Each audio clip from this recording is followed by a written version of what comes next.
as-sunnah as-sunnah foundation, as-sunnah.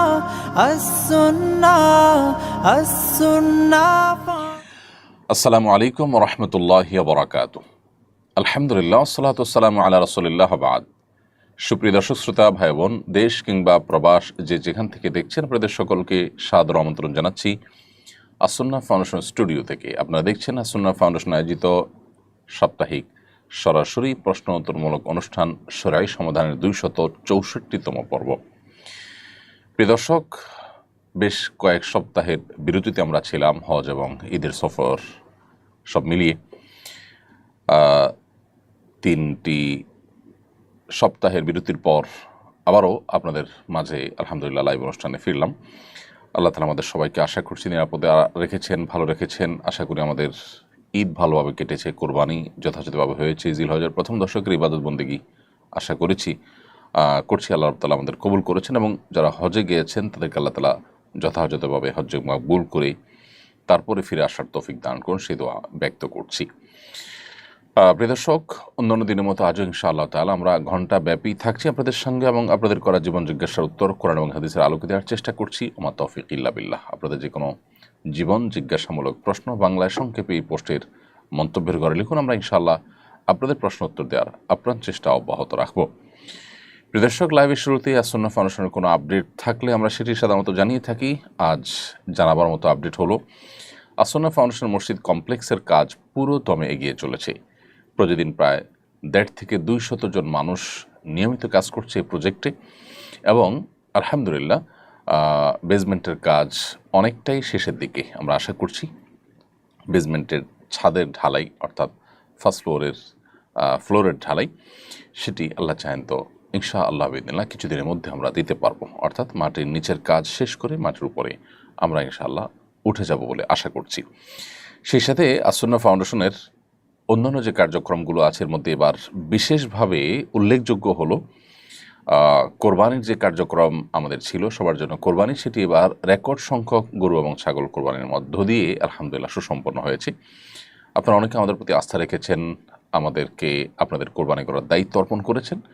1024টি গরু এবং ছাগল কোরবানি করার মধ্য দিয়ে এই রেকর্ড সংখ্যক কোরবানি আলহামদুলিল্লাহ সুসম্পন্ন করার তৌফিক আল্লাহ তাআলা দিয়েছেন আমাদেরকে। 500 স্পটে 64 জেলায় মোট 33,000-এরও বেশি পরিবারের কাছে আপনাদের এই কোরবানি গোশতের আমানত আমরা পৌঁছে দিয়েছি আলহামদুলিল্লাহ। চলুন তাহলে আর বিলম্ব না করে আপনাদের যে সমস্ত প্রশ্ন ইতিমধ্যে আমাদের কাছে চলে এসেছে সেগুলোর দেওয়ার পালায় আমরা প্রবেশ করি। ইতিমধ্যে অনেকগুলো প্রশ্ন আমাদের কাছে চলে এসেছে। এর মধ্যে প্রথমে যে প্রশ্নটি আমি দেখতে পাচ্ছি সেটি হলো, এমডি ইমরান মোল্লা, আপনি লিখেছেন, একজন মুসলিম বোন খ্রিস্টান ছেলেকে বিয়ে করে ধর্ম পরিবর্তন করেছেন। এখন তিনি 5 মাসের অন্তঃসত্ত্বা। তিনি ভুল বুঝতে পেরে ইসলামে ফিরতে চান, কিন্তু ভাবেন এতে স্বামীর সাথে প্রতারণা হবে, আর আল্লাহ শিরক মাফ করেন, প্রতারণা নয়। তার বিশ্বাস মন ভাঙা মানে মসজিদ ভাঙা সমান। তিনি কি করবেন? তার ফিরে আসা এবং ভবিষ্যৎ সম্পর্কে পরামর্শ দিন। ভাই ইমরান মোল্লা, প্রথম কথা হলো যে এটি সঠিক কোনো কথা নয় যে আল্লাহ তাআলা প্রতারণা গুনাহ মাফ করবেন না। আল্লাহ তাআলা সকল গুনাহই মাফ করবেন। মৃত্যুর আগে মানুষ যে কোনো গুনাহ থেকে তওবা করবে, আল্লাহ তাআলা তার সবগুলোকেই ক্ষমা করবেন। আল্লাহ তাআলা বলেছেন, ওয়াতুবু আইয়ুহাল মুমিনুন ওয়াতুবু ইলাল্লাহি জামিআন আইয়ুহাল মুমিনুন, হে ঈমানদাররা তোমরা সবাই আল্লাহর কাছে তওবা করো, আল্লাহর দিকে ফিরে আসো। আল্লাহ বলেছেন, ইন্নাল্লাহা ইয়াগফিরুয যুনুবা জামিআ, আল্লাহ সকল গুনাহ মাফ করে দিবেন। অতএব প্রতারণা একটা পাপ, এমন কোনো পাপ নেই যে, এমন কোনো অপরাধ নেই যে অপরাধ করার পর প্রায়শ্চিত্ত করলে, মানুষ তওবা করলে, অনুশোচনা হলে তিনি সেখান থেকে ফিরে আসলে আল্লাহ তাআলা ক্ষমা করবেন না। সো প্রতারণার গুনাহ থেকেও তিনি আল্লাহ তাআলা মাফ করবেন। এক। দ্বিতীয়ত হলো, মানুষকে প্রতারিত করার চাইতে আল্লাহর সঙ্গে শিরকের ভয়াবহতাটা অনেক বেশি। আর তৃতীয়ত কথা হলো যে অমুসলিম যে ছেলের সাথে তার বিয়ে হয়েছে, সে বিয়ের আসলে সংগঠিত হয়নি, অর্থাৎ শরিয়া দৃষ্টিকোণ থেকে সেটা কোনো বিয়েই হয়নি। আজকাল যে সমস্ত খ্রিস্টান আছে, বেশিরভাগ খ্রিস্টানরাই আসলে না যথাযথ খ্রিস্টান, এবং না তাদেরকে আহলে কিতাব বলার মতো পর্যায়ে তারা পড়ে। সো এরকম মানুষদের সাথে বিয়ে হলে সে বিয়েটাই বিশুদ্ধ হয় না। অতএব যে ব্যক্তি আপনার স্বামীই নন, যার সঙ্গে বিয়েটা আপনার বিশুদ্ধ হয়নি, সেখানে আপনার প্রতারণার প্রশ্নটাও আসে না।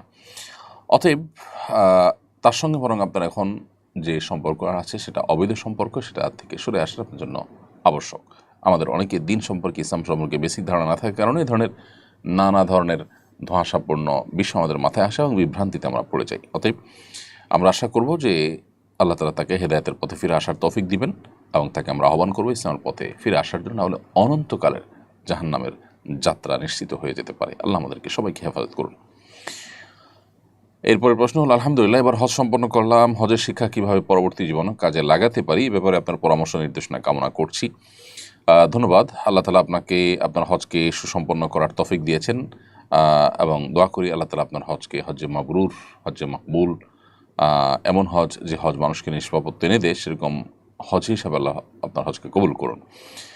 আর হজের শিক্ষাগুলোকে জীবনের পরবর্তী ধাপে বা পরবর্তী জীবনে ধরে রাখার জন্য আসলে অনেক স্ট্রাগল, অনেক পরিশ্রম, অনেক মেহনত আমাদেরকে করতে হবে। এর ভিতরে একটা পরিশ্রম হলো যে প্রতিনিয়ত হজের যে মাশায়েরগুলো, হজের যে জায়গাগুলো, সেই পবিত্র জায়গাগুলোর পবিত্র অনুভূতিগুলোকে আমরা বেশি থেকে বেশি স্মরণ করার চেষ্টা করব, রিমাইন্ড করার চেষ্টা করব এবং সেগুলোকে আমাদের উপলব্ধিতে জাগরুক রাখার চেষ্টা করব সবসময়।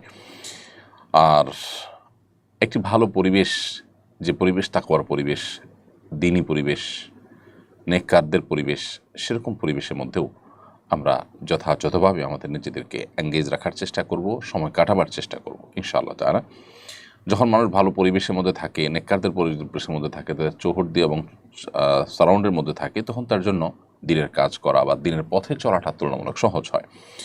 অনেকে হজ করে এসে নিজের আগের যে গড্ডালিকা, আগের যে স্রোত, আগের যে পরিবেশ, সেখানে হারিয়ে যান, যার কারণে তারা আর সেখান থেকে ব্যাক করতে পারে না। তো এই জায়গাটাতে আমাদের ফিরে আসাটা দরকার এবং গুরুত্বপূর্ণ। আল্লাহ আপনাকে সে তৌফিক দান করুন। সেই সাথে আল্লাহর কাছে খাসভাবে দোয়াও করতে হবে যে আল্লাহ আপনি আমাকে হেদায়েতের পথে পরিচালিত করুন, অবিচল রাখুন, হেদায়েতের থেকে যেন আমি বিচ্যুত না হই, সেটি আল্লাহর কাছে দোয়াও করে যেতে হবে। আর এছাড়া হজ করে আসার পরে ইমানের কিছুটা চার্জ হয়, এরপর আবার রিচার্জ করতে হয়। একটা সময়ের পর আমরা যদি রিচার্জ না করি তাহলে সেক্ষেত্রে আবার দেখা যায় আমরা ফিরে চলে যাই আগের জায়গায়। জন্য নিয়মিত আমাদের ইমানের নবায়ন করা দরকার, আমাদের ইমানের রিচার্জ করা দরকার মাঝে মধ্যেই, সেটা হজ উমরা করার মাধ্যমে হোক, কোনো দিনই পরিবেশে যাওয়ার মাধ্যমে হোক, কোনো দিনই পরিবেশের মধ্যে নির্দিষ্ট সময় নিজেকে রাখার মাধ্যমে হোক, বা যে কোনোভাবে আমরা এই রিচার্জের কাজটা নিয়মিত করে যেতে হবে। উচ্চ মাধ্যমিক শ্রেণীতে এনসিটিভি কর্তৃক প্রণীত ইসলামের ইতিহাস ও সংস্কৃতি বই নিয়ে সমালোচনা হচ্ছে। এই বইটি একাধিক সাহাবীর ব্যাপারে সমালোচনামূলক রচনা আছে। এই বইটিতে একাধিক সাহাবীর ব্যাপারে সমালোচনামূলক রচনা আছে। সাহাবীর মর্যাদা সম্পর্কে ইসলামের নির্দেশনা জানতে চাই। সাহাবা ইকরামের নির্দেশনা ইসলামের আলোকে সুপ্রতিষ্ঠিত, সুপ্রমাণিত এবং তাদের যে মর্যাদা সেটা রক্ষা করা একজন মুসলমানের কর্তব্য। নবী করিম সাল্লাল্লাহু আলাইহি সাল্লামের পরিষ্কার হাদিস রয়েছে, আমার সাহাবীরা তারা হেদায়েতের উপর আছে, তাদেরকে তোমরা যদি পথ নির্দেশ হিসেবে গ্রহণ করো তাহলে তোমরা হেদায়েত প্রাপ্ত হয়ে যাবে। তাদেরকে গালি দিও না, লা তাসুব্বু আসহাবী, তোমরা আমার সাহাবীদের সমালোচনা করো না। অতএব সাহাবীদের কোনো যদি ত্রুটি থাকে আমরা সেই ত্রুটি অনুসরণ করব না, আমরা বিশ্বাস রাখবো তারা ত্রুটির ঊর্ধ্বে নন। তবে আল্লাহ তাআলা তাদেরকে মাফ করে দিয়েছেন, তাদের প্রশংসা করেছেন, নবী সাল্লাল্লাহু আলাইহি ওয়াসাল্লাম তাদের প্রশংসা করেছেন এবং তাদের সমালোচনা করতে নিষেধ করেছেন। বিধায় তাদেরটা ভালোটা আমরা গ্রহণ করে চলবো, তাদের সমালোচনা জায়েজ নয়। এবং কোরআনে কারিমে আল্লাহ তাআলা সাহাবা ইকরামের প্রশংসা, ভূয়সী প্রশংসা করেছেন বিভিন্ন জায়গায়। আল্লাহ বলেছেন যে মুহাম্মদুর রাসূলুল্লাহ ওয়াল্লাযীনা মাআহু আশিদ্দাউ আলাল কুফফার রুহামাউ বাইনাহুম তারাহুম রুকআন সুজদান ইয়াবতাগুনা ফাদলাম মিনাল্লাহি ওয়া রিদওয়ানা সীমাহুম ফি উজুহিহিম মিন আথারিস সুজুদ যালিকা মাসালুন ফিত তাওরাতি ওয়া মাসালুন ফিল ইনজিল কাযারইন আখরাজা শাতআহু ফাআযারাহু ফাস্তাগলাযা ফাস্তাওয়া আলা সুকি। এই যে মুহাম্মদুর রাসূলুল্লাহ ওয়াল্লাযীনা মাআহু, এই আয়াতে আল্লাহ তাআলা সাহাবীদের কথা বলেছেন যে মুহাম্মদ আল্লাহ রসুল, ওয়াল্লাযীনা মাআহু আশিদ্দাউ আলাল কুফফার, এবং যারা তার সঙ্গে আছেন তারা কাফিরদের উপরে কঠোর, পরস্পর তারা বিনয়ী, বিনম্র, একে অন্যের প্রতি দয়ালু। তারপর তাদেরকে সবসময় দেখবেন রুকুতে, সিজদাতে তারা আল্লাহর সন্তুষ্টি শুধু আশা করে এবং তাদের সিজদার আলামত তাদের চেহারায় ফুটে ওঠে। আর অনেক প্রশংসা আল্লাহ তাআলা তাদের করেছেন। আল্লাহ বলেছেন রাদিয়াল্লাহু আনহুম ওয়া রাদু আনহু, তাদের প্রতি আল্লাহ তাআলা সন্তুষ্ট হয়েছেন, তারা আল্লাহর প্রতি সন্তুষ্ট হয়েছেন। নবী সাল্লাল্লাহু আলাইহি ওয়াসাল্লাম বলেছেন উহুদের, বদর যুদ্ধে অংশগ্রহণকারী সাহাবীদের পরে মালুম আসে তুম কদ গফারাল্লাহু লাকুম, তোমরা যা ইচ্ছা করতে পারো, আল্লাহ তাআলা তোমাদের ক্ষমা করে দিয়েছেন। এই হাদিসগুলো সবগুলো প্রমাণ করে যে নবী সাল্লাল্লাহু আলাইহি সাল্লাম এর সাহাবীদের মর্যাদা আল্লাহ তাআলার কাছে কত বড়। তো এই জন্য আমাদের কর্তব্য হবে আল্লাহ রাব্বুল আলামিনের এই নির্দেশনা এবং নবী সাল্লাল্লাহু আলাইহি ওয়াসাল্লাম হাদিসগুলোকে মাথায় রেখে সাহাবায়ে কেরামের সমালোচনার বাইরে থাকা। সাহাবায়ে কেরামের ব্যাপারে কোরআন ও সুন্নাতে আরও ভুরি ভুরি হাদিস রয়েছে। আব্দুল্লাহ ইবনে মাসউদ রাদিয়াল্লাহু তাআলা আনহু বলেছেন, মান কানা মুস্তান্নান ফালিয়াস্তান্না বিমান ক্বাদ মাত, যে ব্যক্তি আদর্শ হিসেবে গ্রহণ করতে চায় কাউকে, সে যেন যারা মারা গেছেন, অর্থাৎ তাঁর সময় যারা মারা গেছেন তারা হচ্ছেন সাহাবী, তাদের যেন তাদের যেন আদর্শ অনুসরণ করে। উলাইকা আসহাবু মুহাম্মাদিন সাল্লাল্লাহু আলাইহি ওয়াসাল্লাম, তারা মুহাম্মদ সাল্লাল্লাহু আলাইহি ওয়াসাল্লামের সঙ্গীরা ছিলেন, সাহাবীরা ছিলেন। কানু খায়রু হাযিহিল উম্মাহ আবরুহা কুলুবান ওয়া আমাকুহা ইলমান ওয়া আকলুহা তাকাল্লুফা, তারা এই উম্মতের সবচেয়ে শ্রেষ্ঠ মানুষ ছিলেন, তাদের অন্তর ছিল সবচেয়ে পবিত্র, সবচেয়ে এলেমের দিক থেকে তারা গভীর ছিলেন, জ্ঞানের দিক থেকে এবং লৌকিকতার দিক থেকে সবচেয়ে কম ছিলেন তারা। তো এই যে হাদিসগুলো, এই হাদিসগুলোর আলোকে সাহাবায়ে কেরামের সমালোচনা কোনো ইসলামের ইতিহাসের বইয়ে থাকতে পারে না, সংস্কৃতির বইয়ে থাকতে পারে না। মূলত এনসিটিভি দীর্ঘদিন পর্যন্ত সেখানে বই পুস্তক রচনার জন্য, বিশেষ করে আপনার আমাদের নিচের দিকের বাচ্চাদের বই পুস্তক রচনার ক্ষেত্রে এমন কিছু লোককে সেখানে প্রশ্রয় দিয়ে রেখেছে এবং এমন কিছু লোক এনসিটিভির উপরে আপনার নিজেদের প্রভাব বিস্তার করে রেখেছে যে যুগ যুগ ধরে তাদের বিরুদ্ধে, বছরকে বছর তাদের বিরুদ্ধে আলোচনা করেও কোনোভাবে তাদেরকে নড়ানো যায়নি। ইসলাম শিক্ষা এবং ইসলামের ইতিহাস বইয়ের লেখার ক্ষেত্রে এমন এমন লোক রাখা হয়েছে যাদের মধ্যে এমন লোক আছে যারা হাদিস অস্বীকার করে, হাদিসকে স্বীকারই করে না, যারা মুসলমানই না, এরকম লোককে রাখা হয়েছে এবং যাদের ইসলাম শিক্ষার কোনো ব্যাকগ্রাউন্ডের মানুষ তারা না, এরকম আনাড়ি মানুষজনকেও রাখা হয়েছে দুর্ভাগ্যজনকভাবে। একটি দেশের যদি উচ্চ মাধ্যমিকের যে আপনার পাঠ্যক্রম, সেটা প্রণয়ন কমিটিতে যদি ধরনের লোক থাকে বা কর্তৃপক্ষ যেরকম দায়িত্বজ্ঞানহীন আচরণ করেন, তাহলে সেক্ষেত্রে সে দেশের আসলে ভবিষ্যৎ প্রজন্মের জন্য ভালো কিছু আশা করা কঠিন। এজন্য এনসিটিভিতে দীর্ঘদিন থেকে ঝেঁকে বসা ভূত দূর করাটা খুবই গুরুত্বপূর্ণ। আমি আশা করব যে যথাযথ কর্তৃপক্ষ সেটি খেয়াল করবেন। মোহাম্মদ সুমন মিয়া সম্ভবত আপনি লিখেছেন, আরবিতে নাম লিখেছেন কিন্তু পরিষ্কার না, তারপর আমরা ধরে নিচ্ছি সুমন মিয়াই। আপনি লিখেছেন, আমি সাধারণত মিথ্যা বলি না, কিন্তু গার্মেন্টসের চাকরি নেওয়ার জন্য অভিজ্ঞতা বাড়িয়ে বলি, যাতে চাকরি হয়, বেতন বেশি ধরে। এখন তো চিন্তায় শেষ হয়ে যাচ্ছে উপার্জন হারাম হচ্ছে কি না ভেবে, এ বিষয়ে জানিয়ে বাধিত করবেন। প্রিয় ভাই, মিথ্যা সর্বাবস্থায় জঘন্য অপরাধ এবং মিথ্যাবাদী মিথ্যা বলতে বলতে আল্লাহ তাআলার কাছে কাযযাব বা মিথ্যাবাদী হিসেবে যেই তালিকা আছে সেই তালিকায় তার নাম চলে যায়, খুবই জঘন্য একটি বিষয়। আর মিথ্যাবাদীদের উপর আল্লাহ তাআলা লানত পতিত হয়। একজন ইমানদার জেনে শুনে ঠান্ডা মাথায় মিথ্যা বলতে পারে না কোনো অবস্থাতেই। অতএব আপনি যে জঘন্য অপরাধে লিপ্ত হয়েছেন সেজন্য আল্লাহ তাআলার কাছে তওবা করবেন, তবে এর কারণে আপনার সারা জীবন উপার্জন হারাম হয়ে যাবে ব্যাপারটা সেরকম নয়। আপনি উপার্জন এখন যেটা করছেন সেটা আপনার শ্রমের বিনিময়ে পারিশ্রমিক নিচ্ছেন, অতএব শ্রম যতটুকু দিবেন সে ততটুকুর বিনিময়ে পারিশ্রমিক গ্রহণ করা আপনার জন্য হালাল হবে। কিন্তু একই সাথে শুরুতে চাকরিটা নেওয়ার ক্ষেত্রে যে মিথ্যার আশ্রয় নিয়েছেন সেজন্য আল্লাহ তাআলার কাছে আপনার পরিপূর্ণ খাঁটি অন্তরে তওবা নাসুহা বা খাঁটি তওবা আপনাকে করতে হবে। ইরান ইসরায়েলের যুদ্ধের পরিপ্রেক্ষিতে সাধারণ মুসলিম হিসাবে আমাদের করণীয় কি? ইরান ইসরায়েলের যুদ্ধের প্রেক্ষিতে শুধু নয়, বর্তমান জমানাতে অনেক ঘটনা প্রবাহ আছে, যে ঘটনা প্রবাহে আসলে আমাদের প্রপার কোনো ডিসিশন নেওয়া সবসময় ইজি নয়, বরং ধোঁয়াশায় পরিপূর্ণ এবং ফিতনায় পরিপূর্ণ। কিয়ামতের আগে আসলে ফিতনা এমনভাবে পতিত হবে, ধোঁয়াশা বিভ্রান্তি এমনভাবে ছেয়ে যাবে যে আমরা আসলে সিদ্ধান্তহীনতায় ভুগতে হবে এবং সঠিক এবং বেঠিক সিদ্ধান্ত বের করে আসা, সঠিক এবং বেঠিক পথ নিরূপণ করা, এটা কঠিন একটা ব্যাপার হয়ে দাঁড়াবে। ইরান ইসরায়েল যুদ্ধের ক্ষেত্রে ব্যাপারটা অত জটিল না হলেও একেবারে সহজও নয়। একদিকে আমরা জানি যে ইরান, তারা আমাদের কেবলাকে কেবলা মানে, আমাদের রসুলকে রসুল মানে ইরানের শিয়ারা।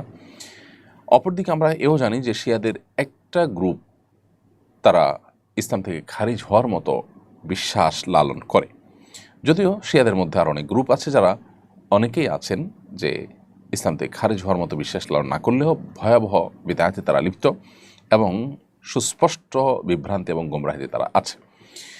এ ব্যাপারে সারা বিশ্বের আহলে সুন্নাহ ওলামা ইকরামের কারোরই কোনো দ্বিমত নেই। চার মাযহাবের সমস্ত ওলামা ইকরাম এবং আপনার সমস্ত আইম্মা হাদিস মুহাদ্দিসিন সবাই প্রায় একমত। এটা একটা বাস্তবতা।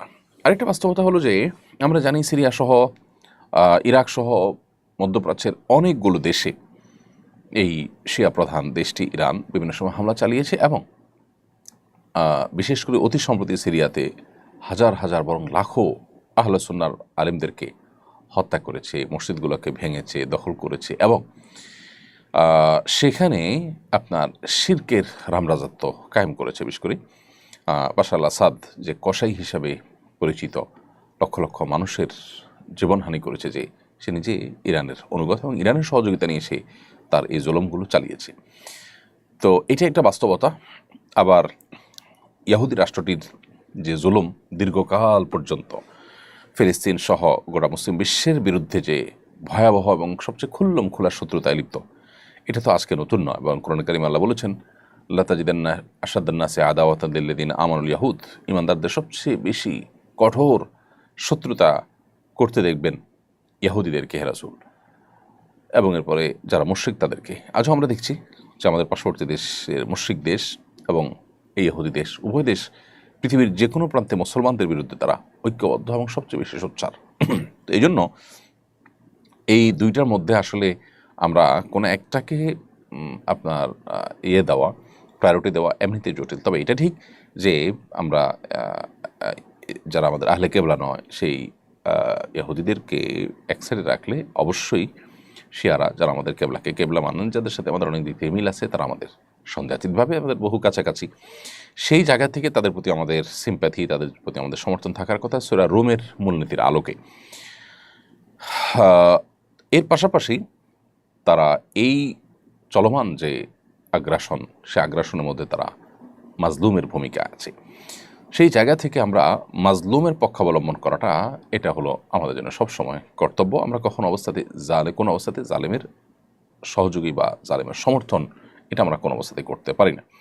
সেই সাথে আল্লাহ তাআলার কাছে আমাদের একটা কমন দোয়া থাকা দরকার, আল্লাহ চলমান সমস্ত ঘটনা প্রবাহের শেষ পরিণতির জন্য ইসলাম এবং মুসলমানদের জন্য কল্যাণ বয়ে আনে। সে দোয়াটা আমরা মনে প্রাণে আল্লাহ তাআলার কাছে বেশি বেশি নিবেদন করব এবং সকল প্রকার জুলুমের অবসান, জালেমের পতনকে আমরা আল্লাহ তাআলার কাছে কামনা করব কায় মনোবাক্যে।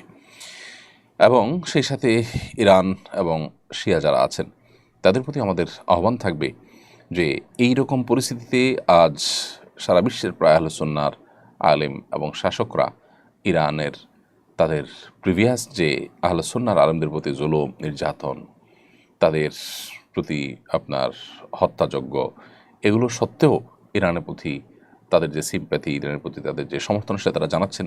অতএব তারাও ভবিষ্যতে আহলে কেবলা নিজের স্বগোত্রীয় ভাইদের সাথে আচরণ করার ক্ষেত্রে তারা যেন আরও দায়িত্বশীলতার পরিচয় দেন। এমনি সাইদুল ইসলাম আপনি লিখেছেন, ডিশ লাইনের ব্যবসা করা কি জায়েজ হবে? উত্তর হলো যে ডিশ লাইনের মাধ্যমে কেউ যদি ভালো কোনো চ্যানেল নেন, যে চ্যানেলে কোরআন তেলাওয়াত আসবে, বাচ্চাদের জন্য কোনো কিছু থাকবে, হারাম কিছু থাকবে না, তাহলে সেটা জায়েজ হতে পারে। কিন্তু যদি বেশিরভাগ ক্ষেত্রেই সেখানে হারাম এবং আপনার শরিয়া নিষিদ্ধ যে বিষয় আছে সেগুলো দেখার, বা সেই সব চ্যানেলগুলো যে চ্যানেলগুলোতে সারাক্ষণ হারামের আপনার প্রচার প্রসার হতে থাকে, সেগুলোই আপনার বেশিরভাগ ক্ষেত্রে মানুষ নেয় বা সেই চ্যানেলগুলো আপনার সাবস্ক্রাইব করে মানুষ, তাহলে সেক্ষেত্রে এই ব্যবসা করা জায়েজ হবে না। কারণ হলো আমি ব্যবসা করা মানে মানুষকে নিশ্চিত গুনাহের দিকে ঠেলে দেওয়া। অনলাইনের বিজনেস অর্থাৎ নেটের বিজনেসটা এর চাইতে কিছুটা ব্যতিক্রম। কারণ হলো নেটের বিজনেসে আমরা জানি যে সাধারণত নেট জিনিসটাই হলো এরকম যেটা দিয়ে সব রকম কাজ করা যায়, ভালো মন্দ সব অপশন আছে। আর ডিশ লাইনের ব্যবসাটা হলো যে ডিশ লাইনের আপনার যে চ্যানেলগুলো আপনি তাকে সাবস্ক্রাইব করে দিবেন, বেশিরভাগ ক্ষেত্রেই এগুলো সব চ্যানেলগুলো সেট করে দিতে হয়, সেখানে আপনাকে দিতেই হবে হারামগুলোকে সেট করে। তো সেই জায়গা থেকে এটি আসলে জায়েজ হওয়ার কথা নয়। সংসদে নারীদের জন্য সংরক্ষিত আসন 50 থেকে বাড়িয়ে 100 করা হচ্ছে, বিষয়টা আপনি সঙ্গত মনে করেন কিনা? বিষয়টা পরিপূর্ণই অসঙ্গত। আমার বিশ্বাস এদেশের আপামর সাধারণ মানুষের মতামত নিলে সাধারণ মানুষ এটাকে গ্রহণ করবে না। এটা নারী বিদ্বেষ থেকে নয়, বরং নারীর প্রতি শুভাকাঙ্ক্ষিতা, নারীর প্রতি শ্রদ্ধার জায়গা থেকে। বিশেষ করে জুলাই আন্দোলন যেটি হয়েছে কোটার বিরুদ্ধে, সেই কোটা যখন ডাবল করে দেওয়া হয় তখন সেটা সন্দেহাতীতভাবে মেনে নেওয়ার মতো বিষয় হয় না। দ্বিতীয়ত, নারীকে আপনি সংরক্ষিত আসন দেওয়ার মানেই তাকে আপনি দুর্বল মনে করছেন। যদি আপনি মনে করেন নারী পুরুষেরই সমান, তাহলে সেক্ষেত্রে নারী তো পুরুষের সাথে লড়াই করে নির্বাচন করে তার যোগ্যতা দেখিয়ে তিনি সংসদে আসার কথা, কিন্তু তার জন্য আপনি কোটা করে দিচ্ছেন। তার মানে কি দাঁড়ালো? তার মানে হলো তাদেরকে আপনি দুর্বল ভাবছেন, তারা পুরুষের সাথে লড়াই করে আসতে পারবে না। হ্যাঁ, আপনি বলতে পারেন যে পুরুষের সাথে লড়াই করার মতো পরিবেশ নাই, হান নাই, তার নাই। তাহলে সেক্ষেত্রে কতদিন এই কোটা আপনি টেনে যাবেন? এই কোটা যদি নারীর জন্য করেন তাহলে অনেকের জন্য আরও কোটা করতে হবে। তাহলে সেক্ষেত্রে সেই কোটার পর আপনি কী করবেন? সেই কোটাও কি আপনি রাখবেন কিনা? আরও বহু কোটাই তো আপনাকে রাখতে হবে। মূলত আমরা তো কোটার বিরুদ্ধে প্রত্যেকটা মানুষ অবস্থান নিচ্ছে, মেধার উপরে আমরা সবাই নির্ভর করতে চাচ্ছি।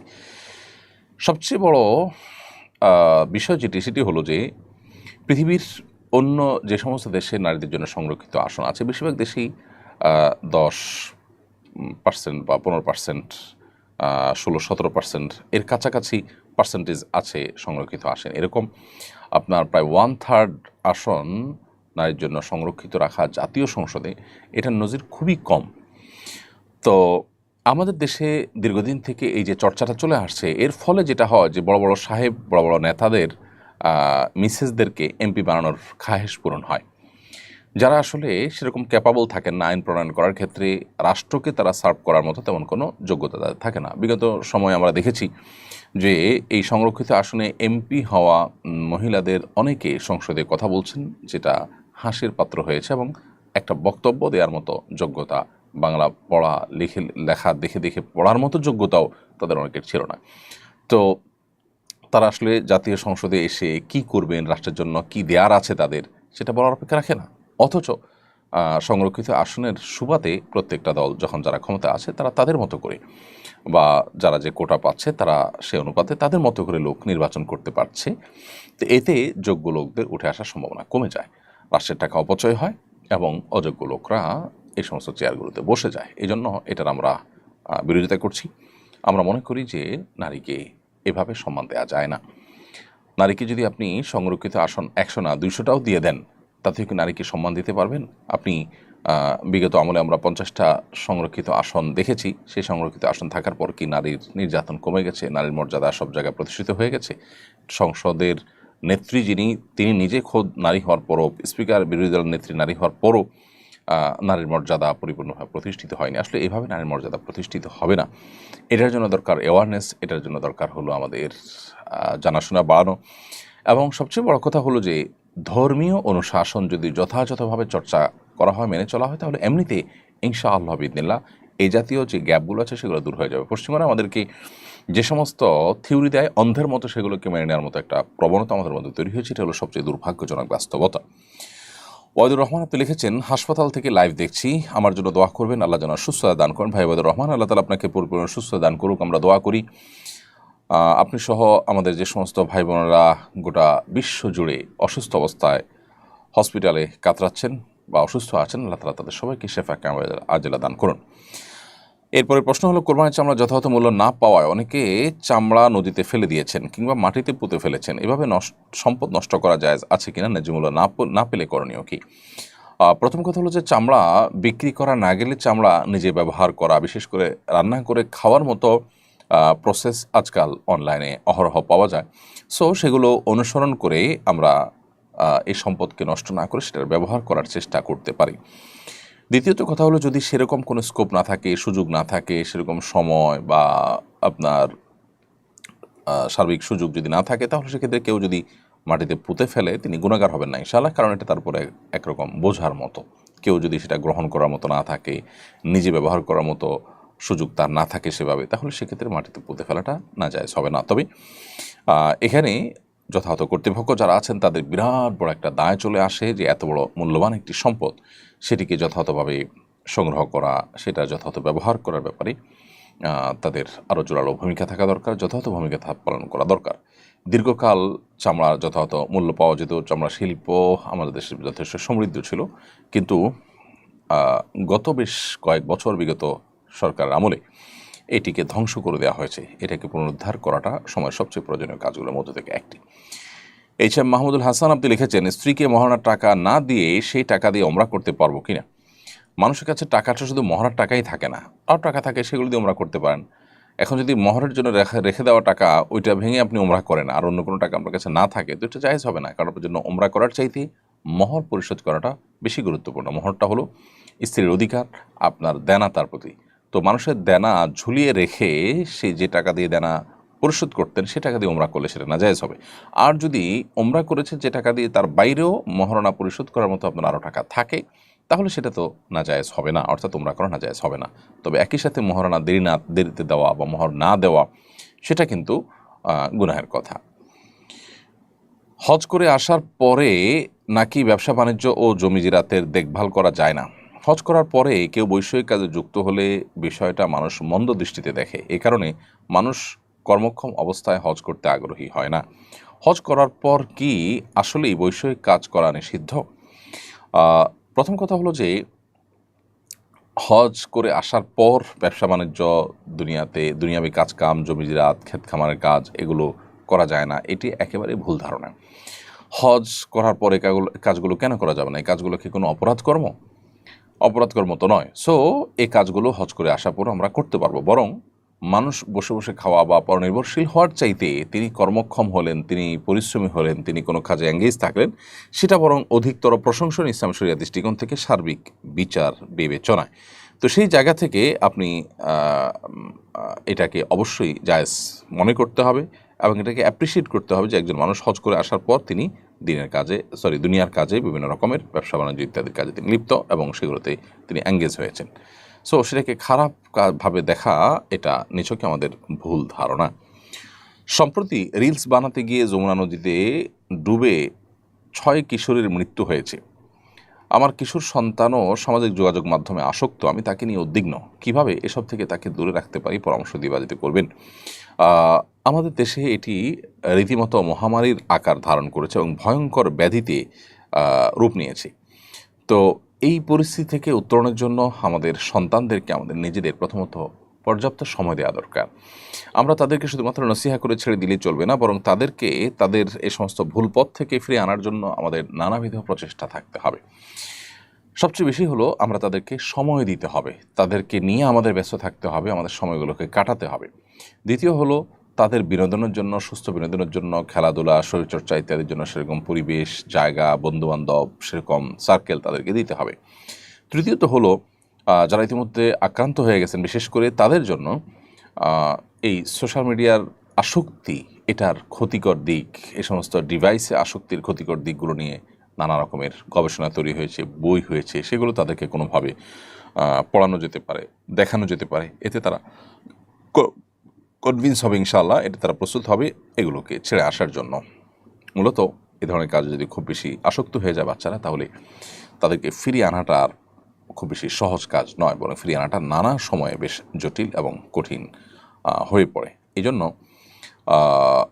আপনার আমাদের সবারই উচিত হবে আমাদের সন্তানদেরকে পর্যাপ্ত সময় দেওয়া, তাদের বিকল্প বিনোদনের ব্যবস্থা দেওয়া এবং তাদেরকে এই জগৎ থেকে ফিরিয়ে আনার জন্য চেষ্টা করা। এই জগৎ তাদের দুনিয়া আখিরাত দুইটাকে ধ্বংস করে দেয়। এরপরে প্রশ্ন করেছেন রাশেদা জাহান, আপনি লিখেছেন, আমার 5 ছেলে 2 মেয়ে। প্রথম ছেলের জন্মের পর 50 কাঠা জমি তার নামে কেনা হয়। পরের 4 ছেলের নামে 7 কাঠা করে জমি কেনা হয়। 2 মেয়ের নামে কোনো জমি কেনা হয়নি। এখন আমার স্বামীর অবর্তমানে আমার করণীয় কি?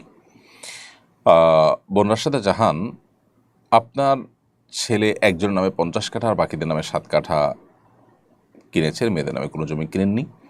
এটাকে আপনার সমান হারে বন্টন করার উদ্যোগ নিতে হবে। অতএব যাকে 50 কাঠা দিয়েছেন আর যাদেরকে 7 কাঠা দিয়েছেন, এই উভয়টাকে সবার জন্য সমান হারে হয় সেভাবে বন্টন করবেন। যেমন আপনার 5 ছেলে এবং 2 মেয়ে, মোট 7 জন।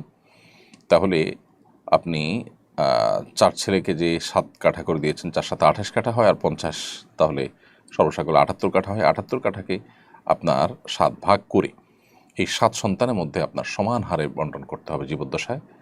তাদেরকে কোনো কিছু দিলে, কোনো জমি জমা সম্পদ দিলে সেটাকে সমান হারে বন্টন করাটা এটা অনেক ইমামদের মতোই ওয়াজিব বিধায় সেটি আপনাকে লক্ষ্য করতে হবে। সম্প্রতি আপনার উত্তর দিয়েছি রিয়া আসাদ আপনি লিখেছেন, যদি রক্তের কোনো সম্পর্ক না থেকেও কেউ ওমরা হজের টাকা দিয়ে হজে নিয়ে যেতে চায়, তবে কি সে হজ কবুল হবে?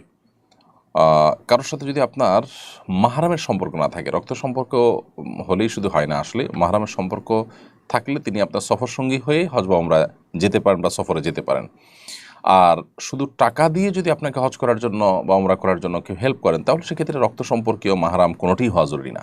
যে কোনো ব্যক্তি আপনাকে এই টাকা দিলে তার টাকা দিয়ে আপনি হজ বা ওমরায় করতে পারবেন। কিন্তু তার সাথে যদি নিয়ে যাওয়ার ব্যাপার থাকে, তাহলে সে লোকটা রক্ত সম্পর্কীয় শুধু না, তিনি আপনার মাহরাম হতে হবে, যার সঙ্গে আপনার বিবাহ বন্ধনে আবদ্ধ হওয়া হারাম একজন আরেকজন জন্য।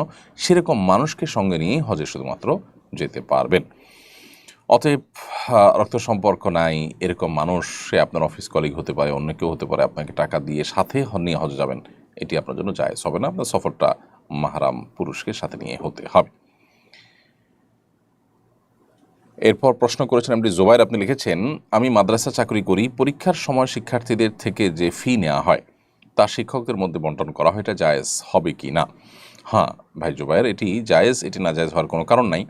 কারণ পরীক্ষা কেন্দ্রিক যে ব্যস্ততা আছে, শিক্ষকদের সেই ব্যস্ততা, অতিরিক্ত সময় খাতা দেখতে হয়, তাদের ডিউটির বাইরে তাদেরকে কাজ করতে হয়, সব মিলিয়ে এই সময়ের যে তাদের পরিশ্রম করতে হয়, সেই পরিশ্রমের পারিশ্রমিক হিসাবে টাকাটা নিয়ে তাদের মধ্যে বন্টন করা হয়, এটি সম্পূর্ণ জায়েজ, এটি না জায়েজ হওয়ার কোনো কারণ থাকতে পারে না।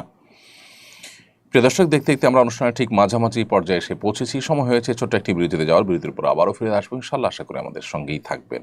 সুন্নাহ ফাউন্ডেশন মসজিদ কমপ্লেক্স ও ইসলামিক সেন্টার একটি লালিত স্বপ্ন। ইনশাআল্লাহ শিক্ষা, সেবা ও দাওয়া সহ ফাউন্ডেশনের বহুবিধ কার্যক্রমের কেন্দ্র হবে এই কমপ্লেক্স। ঢাকার নতুন বাজারের অদূরে কেনা জমিতে শীঘ্রই নির্মাণ কাজ শুরু হবে ইনশাআল্লাহ। সাদাকায়ে জারিয়ামূলক এই প্রকল্পে শরিক হতে পারেন আপনিও। প্রিয় দর্শক, বিরতির পর আবারও আপনাদের সঙ্গে আমরা যোগ দিয়েছি। আলহামদুলিল্লাহ, দুঃখিত, বিরতির আগে আমরা অনেকগুলো প্রশ্নের উত্তর দিয়েছি। এই পর্যায়ে যেই প্রশ্নটি আমাদের সামনে রয়েছে সেটা হলো মোহাম্মদ ইসরাফিল আপনি লিখেছেন, নামাজের প্রথম বৈঠকে ভুলে দুরূদ শরীফ পড়লে কি সাউসেজদা দিতে হবে? এর উত্তর হলো যে, নামাজের প্রথম বৈঠকে যদি ভুলে দেওয়ার পরে আপনি আত্মাহিয়াতের পর দুরূদ শরীফ পড়ে ফেলেন, তাহলে শেষে সিজদা সাহু দিতে হবে ফোকায়ে আহনাফের মতে।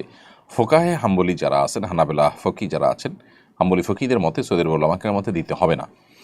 আর হানাফি উলামা ইকরামের মতে, বাংলাদেশের বিষয়ক মানুষ হানাফি থট ফলো করে থাকেন, সেই থট অনুযায়ী সিজদা সাহু আপনাকে দিতে হবে এবং আল্লাহুম্মা সাল্লি আলা মুহাম্মদ এইটুকু বা এর বেশি অংশ পড়ে ফেললেই আপনাকে সিজদা সাহু দিতে হবে। অনেকে হজ বা ওমরা করে এসেও আবার সুদ, ঘুষ, দুর্নীতিতে জড়িয়ে পড়েন। ইসলামের দৃষ্টিতে এদের অবস্থান কি?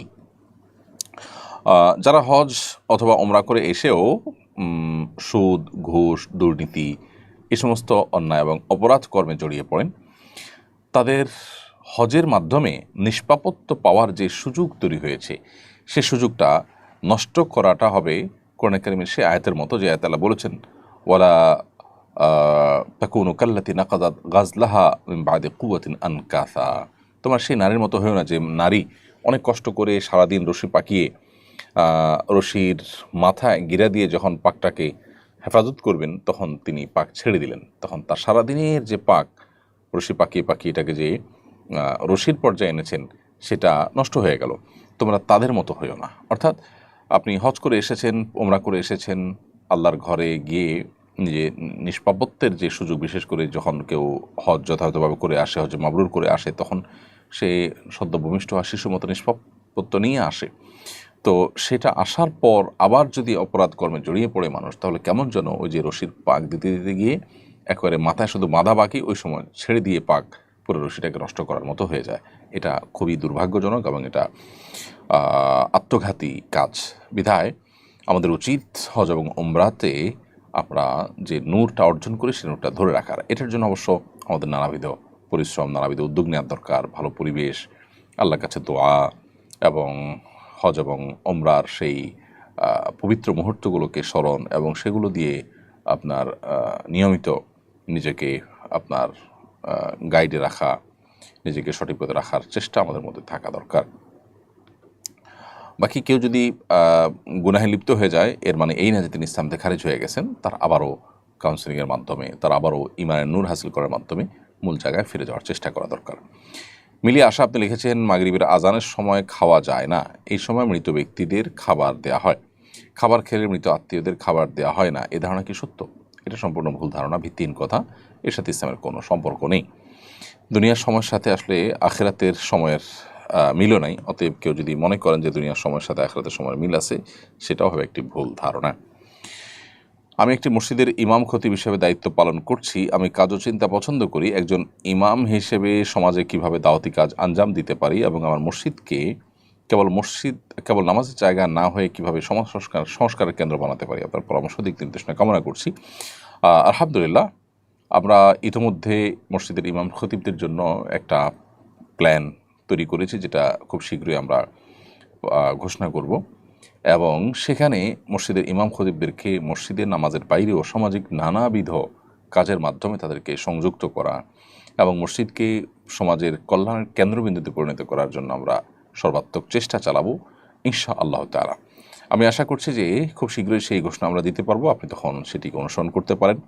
আমরা আপাতত আপনাকে যে পরামর্শটা দিতে পারি সেটি হলো যে মসজিদে নানাবিধ কল্যাণমূলক কাজ, সামাজিক কাজের উদ্যোগ নেওয়া যেতে পারে। যেমন মসজিদের আশপাশটাকে পরিচ্ছন্ন করা, পরিবেশটাকে সুরক্ষিত রাখা।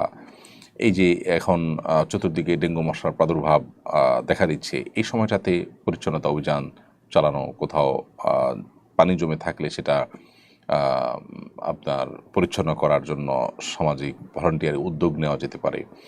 এর বাইরে পরিবারগুলোতে যে কলহ হয়ে থাকে, দাম্পত্য কলহটা দূর করার জন্য কাউন্সেলিংয়ের প্রোগ্রাম উদ্যোগ নেওয়া যেতে পারে। খতিব সাহেব, ইমাম সাহেবরা ঘরে ঘরে গিয়ে মানুষকে সার্ভিস দিতে পারেন। দারিদ্র্য বিমোচনমূলক নানা উদ্যোগ হতে পারে। এই সমস্ত উদ্যোগগুলো নিয়ে আমরা মসজিদকে প্রকৃত অর্থেই একটি সামাজিক প্রতিষ্ঠানে রূপ দিতে পারি। কেচ সুরাইয়া রিমি আপনি লিখেছেন, 4 রাকাত ফরজ নামাজের ক্ষেত্রে 2 রাকাত পড়ার পর তাশাহুদ না পড়ে দাঁড়িয়ে পড়লে করণীয় কি? সাজদা করলে কি নামাজ হবে? উত্তর হলো হ্যাঁ, সাজদা করলে নামাজ হয়ে যাবে। আপনার 2 রাকাত ফরজ 4 রাকাত নামাজের মধ্যে দ্বিতীয় রাকাতে বসাটা আপনার জন্য ওয়াজিব ছিল, সে ওয়াজিব তরক হয়েছে দাঁড়িয়ে যাওয়াতে, তাতে আপনার নামাজ নষ্ট হয়ে যাবে না। শেষে সেজদা সাউ দিলে নামাজ বিশুদ্ধ হয়ে যাবে ইনশাআল্লাহ তাআলা। আপনার এই বছরের হজের অভিজ্ঞতা সম্পর্কে জানাবেন। আগামী বছর হজ করার নিয়ত করেছি, আপনার অভিজ্ঞতার আলোকে জানাবেন কীভাবে প্রস্তুতি নিতে পারি। এবছর হজের অভিজ্ঞতা খুবই ভালো আলহামদুলিল্লাহ। বাংলাদেশ পাহাড় তো বটেই, এর বাইরেও সৌদি পাহাড় যেটা মূল, সেখানে আলহামদুলিল্লাহ এবছর হজের কার্যক্রম বেশিরভাগ মানুষের কাছেই বেশ পছন্দ হয়েছে। অন্য যে কোনো বছরের তুলনায় সেখানকার এবারের ব্যবস্থাপনা বেশ ভালো ছিল। আমরা আশা করব সেটাকে উত্তরোত্তর তারা বৃদ্ধি করবেন এবং তারা হজযাত্রীদের হজকে আসান এবং সহজতর করবার জন্য নানাবিধ উদ্যোগ নেবেন। এর পাশাপাশি আগামী বছর আপনি যেহেতু হজে যাওয়ার নিয়ত করেছেন, আপনাকে আমার পরামর্শ থাকবে খুব ভালো করে একাধিকবার বিভিন্ন জায়গা থেকে আপনি ট্রেনিং নেওয়ার চেষ্টা করবেন। যত বেশি প্রশিক্ষণ গ্রহণ করবেন তত বেশি হজ আপনার জন্য সহজতর হবে, তত বেশি হজের ইবাদত আপনি করে আল্লাহর কাছে বেশি সবের ভাগিদার হতে পারবেন, হজকে অর্থবহ করতে পারবেন। এই জিনিসটা আমাদের অনেক হাজি সাহেবরা করেন না। সব রকমের প্রস্তুতি নেন, কিন্তু হজের আগে সঠিক গাইডলাইন নেওয়ার জন্য যে প্রশিক্ষণ প্রয়োজন, সেই প্রপার প্রশিক্ষণ অনেকে নিচ্ছেন না, এটা ভুল। তো আমি আপনাকে অনুরোধ করবো সেই কাজটি করার জন্য।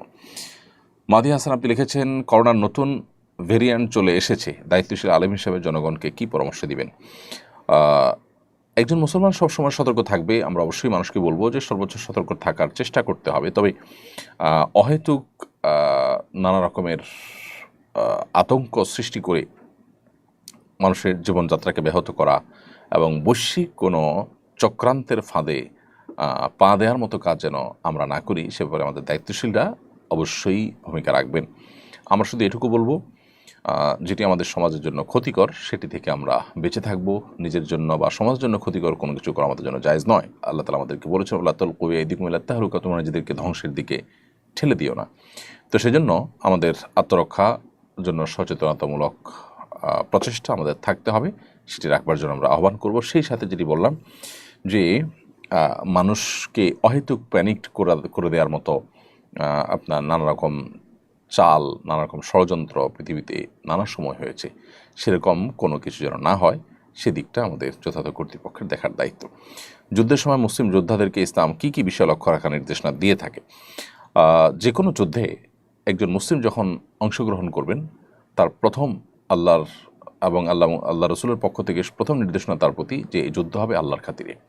এটা কোনো জাতীয়তাবাদের চেতনা থেকে বা এটা কোনো অঞ্চলের প্রতি শুধুমাত্র আপনার কমিটমেন্টের জায়গা থেকে হবে না, বা অন্য কোনো উদ্দেশ্য হবে না। যুদ্ধ হবেই এই জন্য যে আমি আল্লাহকে সন্তুষ্ট করতে চাই এবং যুদ্ধের মাধ্যমে আল্লাহর কালিমাকে, আল্লাহর পতাকাকে এটাকে বুলন্দ করতে চাই, জুলুমের পতন ঘটাতে চাই, কিন্তু তার বিনিময় চাই আল্লাহ তাআলার কাছে। এটি হবে একজন মুসলিমের যে কোনো যুদ্ধের ক্ষেত্রে সর্বপ্রথম আপনার লক্ষণীয় বিষয়। সেটি যদি না থাকে তাহলে এটি ইবাদত হিসেবেই গণ্য হবে না, এখানে জীবনদানটাই আল্লাহ তাআলার কাছে শাহাদ হিসেবে গণ্য হবে না। এটি আমাদের মাথায় রাখতে হবে। আর যদি আমরা আল্লাহর সন্তুষ্টির জন্য, আল্লাহর কালিমাকে বুলন্দ করবার জন্য কিংবা জুলুমকে প্রতিহত করবার জন্য আল্লাহর কাছ থেকে সওয়াবের আশায়, বিনিময় পাওয়ার আশায় আমরা যুদ্ধ করি, তাহলে সেটি ইবাদতে পরিগণিত হবে, সেই জীবনদানটা শাহাদাতের জীবনদান হবে। এর বাইরে যে কোনো যুদ্ধের ক্ষেত্রেই নবী করিম সাল্লাল্লাহু আলাইহি ওয়াসাল্লামের কমন কিছু নির্দেশনা আছে। এর ভিতরে একটা হলো যে তিনি আমাদেরকে যুদ্ধক্ষেত্রেও অমানবিক আচরণ করতে নিষেধ করেন, পৈশাচিক আনন্দ উল্লাস করতে নিষেধ করেন, এবং প্রতিপক্ষের কোনো মানুষ মারা গেলে তার লাশ নিয়ে পৈশাচিক আনন্দ করা, সেখানে কাটাছেঁড়া করা, সেটাকে টুকরা বিটুকরা করা, কিংবা সেটাকে নিয়ে সেখানে বিকৃত করা, এগুলো সবগুলো কিন্তু নবী সাল্লাল্লাহু আলাইহি ওয়াসাল্লাম আমাদেরকে নিষেধ করেছেন। তার পাশাপাশি নারী এবং শিশু, বৃদ্ধ এবং বিভিন্ন উপাসনারত মানুষদেরকে হত্যা করতে নবী সাল্লাল্লাহু আলাইহি ওয়াসাল্লাম নিষেধ করেছেন। অতএব সে সমস্ত নিষেধাজ্ঞাগুলোকে মেনে একজন মানুষকে রণাঙ্গনে কাজ করতে হবে যদি তিনি মুসলিম হয়ে থাকেন। এরপরে মুশফিকা জাহান মিখা, আপনি এআইডি থেকে লিখেছেন, সাউন্ড বক্স বা হেডফোন, এয়ারফোন বিক্রি করা জায়েজ আছে কিনা? হ্যাঁ, এটি জায়েজ আছে, এটি না জায়েজ হওয়ার কোনো কারণ নেই, কারণ এটা দিয়ে আপনি শুনবেন, কি শুনবেন সেটা তো আপনার ব্যাপার, বা যিনি কিনবেন তার ব্যাপার। সো এটা কেনা বেচানো মৌলিকভাবে কোনো না জায়েজ বিষয় না, কারণ এটা মূলগতভাবে কোনো হারাম কাজের জন্যই ব্যবহার হয়েছে, ব্যাপারটা সেরকম না। আমার বাড়ির সিঁড়ি ও করিডোরে সিসিটিভি ক্যামেরা লাগিয়েছি, এটা নিরাপত্তা বিধানের সহায়ক, তবে এ নিয়ে আমি একটু দ্বিধাদ্বন্দ্বে ভুগছি। এটা প্রাইভেসি লঙ্ঘন বলে পরিগণিত হবে কি না, সমাধান জানিয়ে দুশ্চিন্তামুক্ত করবেন প্লিজ।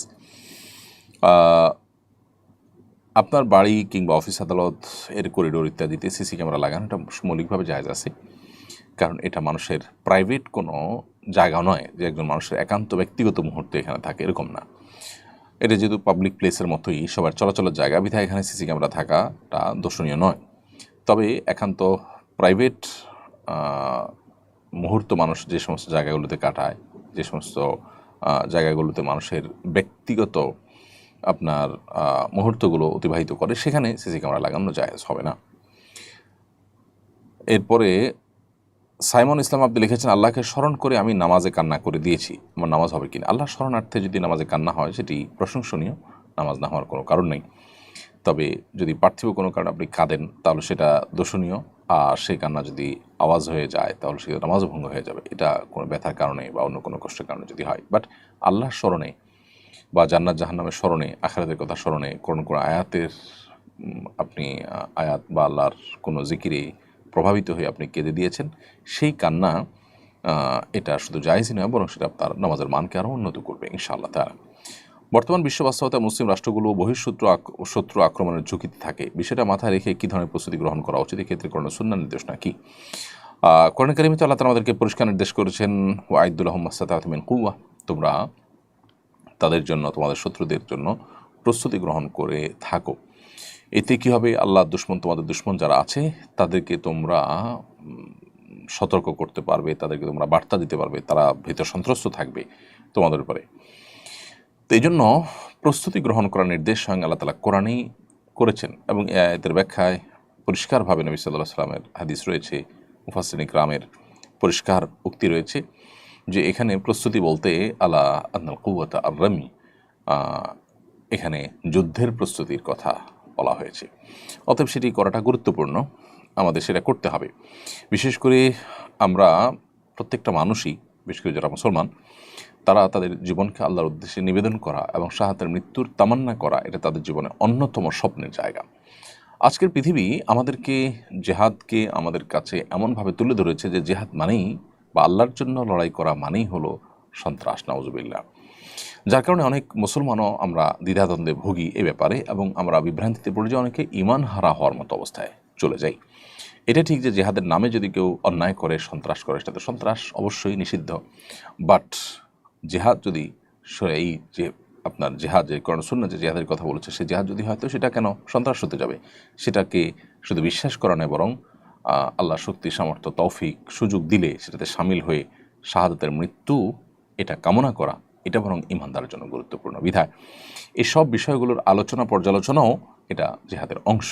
বিধায় সেটা আমাদের মধ্যে থাকতে হবে। এটা যদি না থাকে তাহলে সেক্ষেত্রে আমাদের আজকে যে দুরবস্থা দেখতে পাচ্ছি মুসলিম মিল্লাতের, সেটি আরও বাড়তেই থাকবে। খাদিজা খানম আপনি লিখেছেন, অনেকে বলে মাগরিবের ফরজ নামাজের প্রথম রাকাতে সূরা কদর পড়া ভালো, এ ব্যাপারে জানতে চাই। মাগরিবের মাগরিবের ফরজ নামাজের প্রথম রাকাতেই সূরা কদর বা অন্য কোনো সূরা নির্দিষ্ট করে পড়ার অপরিহার্যতা কথা অথবা নির্দেশনার কথা কোরআন সুন্নাহর কোথাও নেই।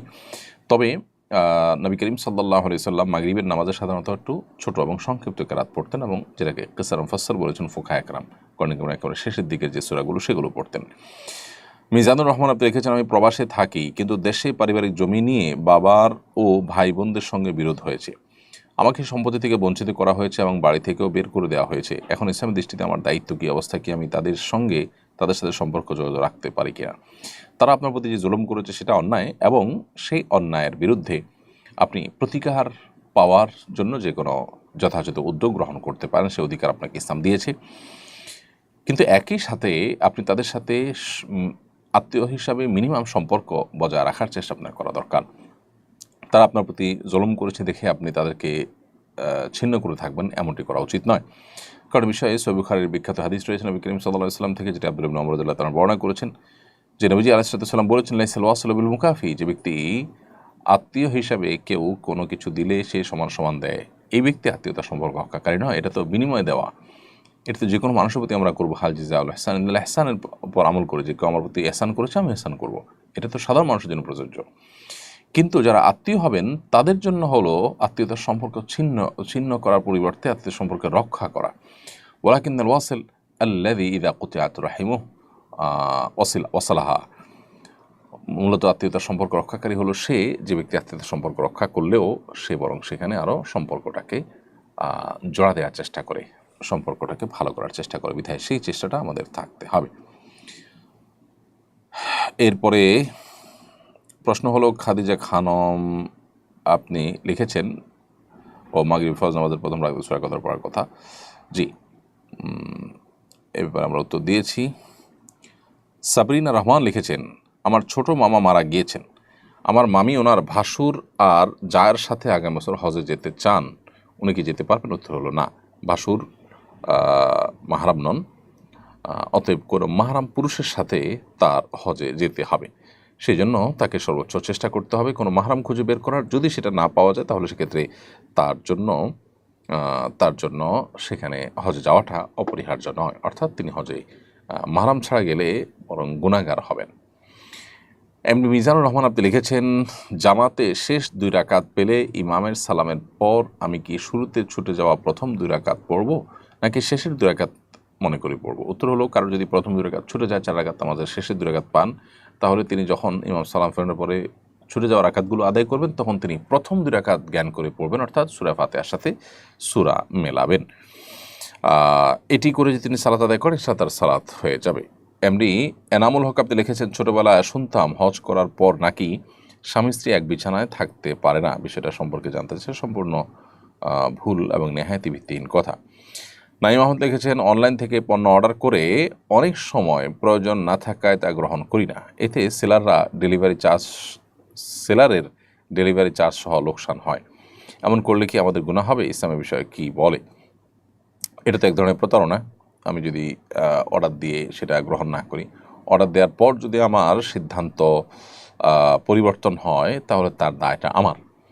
তবে যদি যৌক্তিক কারণ সিদ্ধান্ত পরিবর্তন হয়, যেমন অর্ডার দিয়েছি যা, সেটা দেখার পর আমি বাস্তবে পেয়েছি ভিন্ন জিনিস, তাহলে সেক্ষেত্রে ফেরত দেওয়ার অধিকার আমাদের আছে। আর না হলে ফেরত দিলে তার ডেলিভারি চার্জ আমাকে বহন করতে হবে এবং সেটা বিক্রেতাকে দিতে হবে। এমনি রাকিব হাসান আপনি লিখেছেন, মেধা বাড়ানোর কোনো আমল আছে কিনা, থাকলে বলবেন প্লিজ। আল্লাহ তাআলার কাছে সাধারণভাবে দোয়া করবেন, গুনাহের কাজগুলো থেকে বিরত থাকবেন, এবং বর্তমান যুগে বিশেষ করে মেধা বিনষ্টকারী যে সমস্ত আসক্তিগুলো আছে সোশ্যাল মিডিয়া ইত্যাদি, মোবাইল ইত্যাদি, সেগুলো থেকে নিজেকে বাঁচিয়ে রাখবেন। এই বহুবিধ প্রচেষ্টার মাধ্যমে ইনশাআল্লাহ বিদিল্লাহ আমরা আমাদের মেধাকে বাড়াবার চেষ্টা করতে পারি।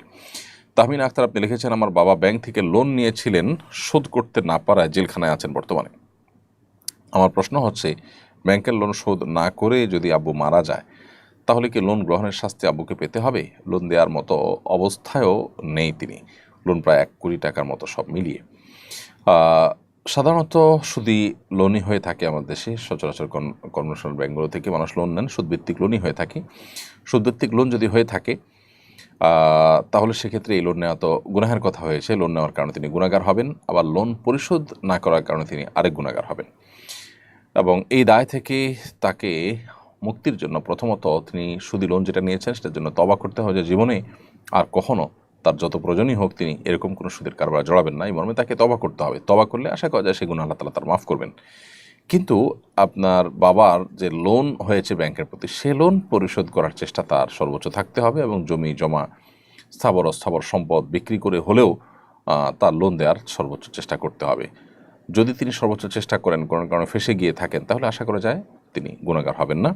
তবে তার মৃত্যুর পর তার সন্তানদের উচিত হবে বাবাকে লোন মুক্ত করা, তার রেখে যাওয়া সম্পদের সব বিক্রি করে হলেও আগে লোনটা পরিশোধ করার উদ্যোগ নিতে হবে।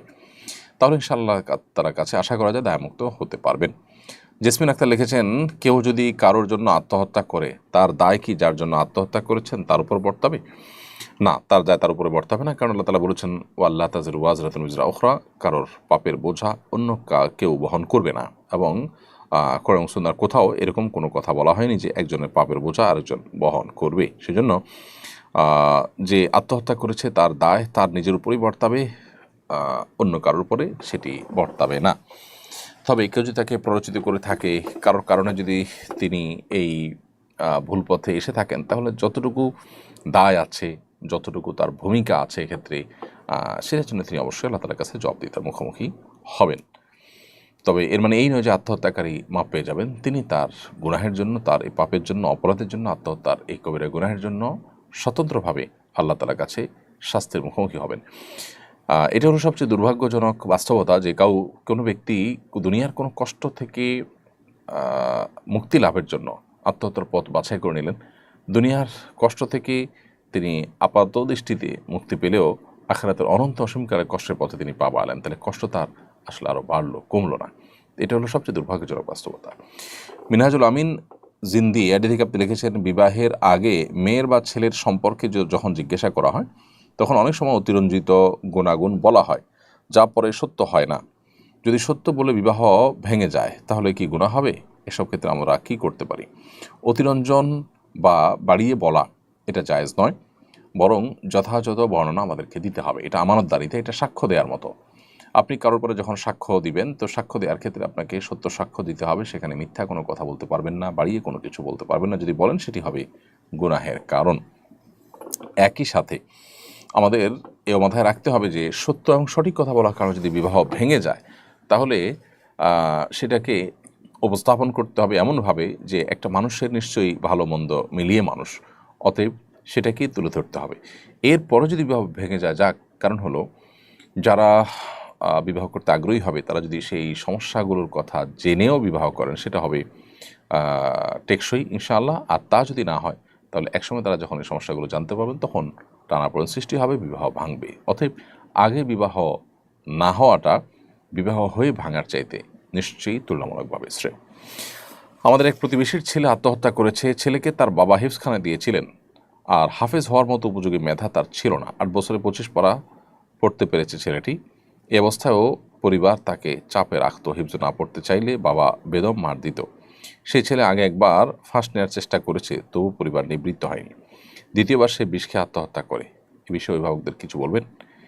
ইন্না লিল্লাহি ওয়া ইন্না ইলাইহি রাজিউন। খুবই জঘন্য কথা। এ ধরনের ঘটনা যদি সত্যি ঘটে থাকে কোথাও, তাহলে এই অভিভাবকদের আল্লাহর কাছে তওবা নাসুহা করা দরকার। তাদের নিজেদের এই কাজের জন্য প্রায়শ্চিত্ত করা দরকার, জীবনের সবচেয়ে বড় এবং সবচেয়ে শক্তিশালী প্রায়শ্চিত্ত। কারণ হলো, প্রথমত একটি অপ্রাপ্তবয়স্ক নাবালেগ শিশু, তাকে কোনো কিছুর জন্য চাপ দেওয়া এভাবে, সেটাই শরীয়তের দৃষ্টিকোণ থেকে নাজায়েজ। খোদ নামাজের জন্য তো এভাবে চাপ দেওয়ার অধিকার ইসলাম আমাদেরকে দেয়নি। সেখানে ফরজ নামাজ এটার চাইতে কোরআন কারীমের হাফেজ হওয়াটা তো বেশি গুরুত্বপূর্ণ নয়? তাহলে এর জন্য চাপ দেওয়াটা বেশিরভাগ ক্ষেত্রেই আমাদের আমাদের নিজেদের খাহেশ পূরণ করার জায়গা থেকে, আমরা হাফেজের বাবা হতে চাই, হাফেজ হবে, আমরা গাল গল্প দিতে পারবো, এই সমস্ত জায়গা থেকে। তো এগুলো সন্দেহাতীতভাবে ভুল। অনেক বাবা মা আছেন পড়ালেখার জন্য সন্তানকে মাত্রাতিরিক্ত চাপাচাপি করেন, যেগুলো তাদেরকে আরও বেশি ক্ষতিগ্রস্ত করে, ডিপ্রেসড করে ফেলে। তো সেই অবস্থানে যাওয়া আমাদের জন্য জায়েজ নয়। অতএব এত বড় একটা দুর্ঘটনা যে ঘটেছে, এটার হত্যার দায় কিছুটা বাবা মার উপরে চলে আসে। কারণ তারা একবার যেহেতু বাচ্চা এরকম পথে যাচ্ছিল, এরপরে তারা যখন নিবৃত্ত হয়নি, তাহলে তার জন্য তাদেরকে অবশ্যই আল্লাহ তাআলার কাছে তওবা নাসুহা করতে হবে, এবং যথাযথ তওবা না করলে এটির ক্ষমা লাভ করার পথ খুবই কঠিন। শুভ হাসান লিখেছেন, জাদুটোনা নষ্ট করার জন্য কোন আমলও দোয়া করব? জাদুটোনা নষ্ট করার জন্য 3 কুলের আমল সবচেয়ে গুরুত্বপূর্ণ। সূরা ইখলাস, সূরা ফালাক, সূরা নাস 3বার পড়ে ফু দেওয়া। এছাড়া এটার জন্য যথাযথ উপায় রুকিয়া শরঈয়া বা শরঈ ঝাড়ফুঁক যারা করেন তাদের শরণাপন্ন হয়ে বা পরামর্শ নিয়ে আমরা রুকিয়া করতে পারি। ইনশাআল্লাহ এর মাধ্যমে জাদু বা ব্ল্যাক ম্যাজিকের সমস্যা থেকে আমরা আত্মরক্ষা করতে পারবো বা এটাকে নষ্ট করতে পারবো, ব্ল্যাক ম্যাজিককে। আহমেদ আইডি থেকে আপনি লিখেছেন, আমেরিকান, অস্ট্রেলিয়ান পাত্র কিংবা পাত্রী বিবাহ করে ওইসব দেশে সেটেল হওয়া জায়েজ হবে কিনা? প্রথম কথা হলো যে আপনি যে কোনো দেশে সেটেল হবেন, সেই সেটেল হওয়াটা যদি হয় অমুসলিম প্রধান এলাকাতে, তাহলে সেখানে শুধুই জাগতিক কারণে একটু উন্নত জীবনযাপন করার জন্য সেটেল হতে গেলে সেটা নাজায়েজ হবে। কারণ নবী করিম সাল্লাল্লাহু আলাইহি ওয়াসাল্লাম বলেছেন, আনা বারিউম মিন কুল্লি মুসলিমিন মুকিমিন বাইনা আযহুরিল মুশরিকিন। যে মুসলিম মুশরিকদের মধ্যে, কাফিরদের মধ্যে বসবাস করে, তার ব্যাপারে আমি মুক্ত, তারপরে কোনো দায়িত্ব আমি গ্রহণ করব না। অর্থাৎ সে বেঈমান হয়ে যাক অথবা তার ঈমান পরিবেশের কারণে প্রভাবিত হয়ে নষ্ট হয়ে যাক, এবারে কোনো দায়িত্ব নবী সাল্লাল্লাহু আলাইহি ওয়াসাল্লাম নেবেন না। খুবই ভয়াবহ একটি ব্যাপার। তো এই জন্য অমুসলিম প্রধান এলাকাতে বসবাস করলে আমাদের উদ্দেশ্য হতে হবে প্রথমত সাময়িক পড়াশোনা, ব্যবসা বাণিজ্য ইত্যাদির জন্য বসবাস, অথবা স্থায়ী বসবাস হলেও সেখানে আমাদের উদ্দেশ্য হবে মূলত দিন প্রচার, দাওয়াতি কাজ, আল্লাহর দিনকে সেখানে রিপ্রেজেন্ট করা, মানুষের কাছে পৌঁছে দেওয়া। এটা যখন আমাদের টার্গেট হবে তখন আমরা নিজেরা সিরিয়াস দিনদার হব এবং আমাদের ঈমান আমলকে হেফাজত করতে পারবো। বহু মানুষ আছেন যারা এ সমস্ত পরিবেশে গিয়ে নিজেদেরকে হারিয়ে ফেলেছেন, তারা কুফুরের যে স্রোত, সে স্রোতে ভেসে গেছেন এবং ঈমান হারা হয়ে গেছেন। অনেকে নিজেরা টিকতে পারলেও তাদের পরবর্তী জেনারেশন ধ্বংস হয়ে গেছে, আবার অনেকে দ্বিতীয় জেনারেশনকে টেকাতে পারলেও তৃতীয় জেনারেশন নষ্ট হয়ে গিয়েছে। এই জন্য এ সমস্ত জায়গায় যেতে হবে মূলত দিনই চেতনা থেকে। দিনই চেতনা থেকে যদি কেউ যান, তাহলে সেভাবে তার সন্তানদেরকে, তার সন্তানদেরকে এভাবে প্রজন্ম পরম্পরা তারা টিকিয়ে রাখতে পারবেন এবং নিজেদের ঈমান আমল টিকিয়ে তারপর দাওয়াতি কাজ করার স্কোপ তখন তৈরি হবে যখন তাদের মূল উদ্দেশ্যই হবে দাওয়াত। অতএব সেই চিন্তা ছাড়া শুধু পার্থিব ভালো জীবন অতিবাহিত করার জন্য মূলত এরকমটি করা সঠিক হবে না। এরপরে মেহরিমা সুলতান নূর আপনি লিখেছেন, আমি প্রেম করে বিয়ে করেছি কিন্তু শ্বশুরবাড়ির কেউ আমাকে মন থেকে মেনে নেয়নি। 6 বছর ধরে ভালো ব্যবহার করেও তাদের মন পাইনি। স্বামী বিদেশে থাকে, সবসময় পরিবারের কথা শুনে আমাকে সন্দেহ করে, গালি দেয় এবং সংসার ভাঙার হুমকি দেয়।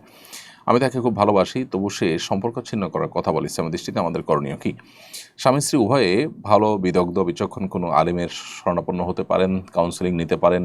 উভয়ে পরস্পরের অধিকারগুলো সম্পর্কে পড়াশোনা, জ্ঞান অর্জন করা এবং ভালো মানুষের সোহবত সান্নিধ্য নেওয়া, এটা আপনাদের জন্য গুরুত্বপূর্ণ। আমার মনে হয় আপনাদের নিজেদের যে কলহ সেটা দূরের জন্য, বিশেষ করে আপনার স্বামীর উপরে আপনি যে অভিযোগ করেছেন সেটা যদি সত্য হয়ে থাকে তাহলে তার জন্য এটা আরও বেশি গুরুত্বপূর্ণ। বিধায় সেই বিষয়টি আপনি তাকে দেওয়ার চেষ্টা করেন। সাদিয়াজ সঞ্জিয়া আপনি এআডি থেকে লিখেছেন, আমার নিকটাত্মীয়র 2 মাসের প্রেগন্যান্সি মিসক্যারেজ হয়েছে। 2 সপ্তাহ যাবৎ ব্লিডিং চলছে, নামাজ পড়ার বিধান কি? 2 মাসের প্রেগন্যান্সি মিসক্যারেজ হওয়ার মানে তো হলো আপনার বাচ্চার কোনো অবয়ব বা কোনো কিছুই তৈরি হয়, বিধায় এটা অসুস্থতা, সাধারণ অসুস্থতা, বিধায় এই অবস্থায় ব্লিডিং হলেও নামাজ অব্যাহত রাখতে হবে। আমি একজন শেফ, পশ্চিমা একটি দেশে কাজ করি। আমি কি অমুসলিমদের জন্য শরীয়ত অনুমোদিত নয় এমন খাবার তৈরি করতে পারবো কি না? মূলত আপনি যেহেতু একজন শেফ, আপনি শেফ হিসাবে অমুসলিম প্রধান দেশে কাজ করতে পারেন অমুসলিমদের মধ্যে। কিন্তু আমাদেরকে মনে রাখতে হবে যে কোনো অবস্থাতেই আমরা অমুসলিম প্রধান দেশে বা মুসলিম দেশে যে কোনো জায়গায় এমন কোনো খাবার প্রস্তুত করতে পারবো না যেটা হারাম, কারণ সেক্ষেত্রে হারাম খাবার যারা খাবে তাদের প্রস্তুত করে দেওয়ার সহযোগীর ভূমিকায় থাকার গুনাহটা আমাদের হবে। ফাহিম শাহরি আপনি লিখেছেন, হে আল্লাহ, আপনি মোহাম্মদ সাল্লাল্লাহু আলাইহি সাল্লামকে জান্নাতের সর্বশ্রেষ্ঠ স্থান দান করুন। এ দোয়াটি করা যাবে কিনা? হ্যাঁ, করা যাবে, এটা তো ভুল কোনো দোয়া নয়। আশিক আপনি লিখেছেন, আমাদের অনেক হাঁস মুরগির বাচ্চাও কয়েকটি বড় হাঁস কুকুরে খেয়ে ফেলেছে। কুকুর তাড়ানোর অনেক চেষ্টা করেও লাভ হয়নি, আবার ফিরে আসে। এখন প্রশ্ন হলো, এই কুকুরগুলোর উপদ্রব থেকে বাঁচতে বিষ দিয়ে মারা যাবে কিনা? উত্তর, হ্যাঁ, এটা আপনি করতে পারবেন। বিশেষ করে যখন এটা থেকে আত্মরক্ষার জন্য আপনার আর কোনো উপায় থাকবে না, তখন আপনার জন্য এটা নাজায়েজ কিংবা হারাম হবে না। যে কোনো পশু, যে কোনো প্রাণী যদি মানুষের উপদ্রবের কারণ হয়, মানুষের বিরক্তির কারণ হয়, কষ্টের কারণ হয়, সেটা থেকে আত্মরক্ষার জন্য বা মুক্তি লাভের জন্য সেটাকে নির্ধারণ করা মুসলমানদের জন্য জায়েজ আছে। তবে সেক্ষেত্রে লক্ষ্য রাখতে হবে যে অমানবিক কোনো উপায় যেন অবলম্বন করা না হয়, অর্থাৎ নির্মম কোনো উপায় যেন তাকে হত্যা করা না হয়, সেদিকটা আমাদের খেয়াল রাখতে হবে। আর যদি হত্যা করা ছাড়া অন্য কোনো বিকল্প থাকে তাহলে সেটা অবলম্বন করতে হবে। আফিফা ইসলাম ফাইহা আপনি লিখেছেন, যদি কোনো ছেলে আর মেয়ে মজার ছলে কবুল বলে তাহলে কি বিয়ে হয়ে যাবে? ফোকা হানাফের মতে প্রাপ্তবয়স্ক যদি হয় তাহলে সেক্ষেত্রে তারা দুজন সাক্ষীর সামনে এরকম করলে সেটি বিয়ে হয়ে যাবে। অবশ্য অন্যান্য ওলামা ইকরামের মতে, যা বেশিরভাগ ওলামা ইকরামই মেয়েদের ক্ষেত্রে বিশেষ করে অভিভাবকের সম্মতি ছাড়া বিবাহকে বিশুদ্ধ বলেন না, তাদের মতে এটাতে বিয়ে হবে না।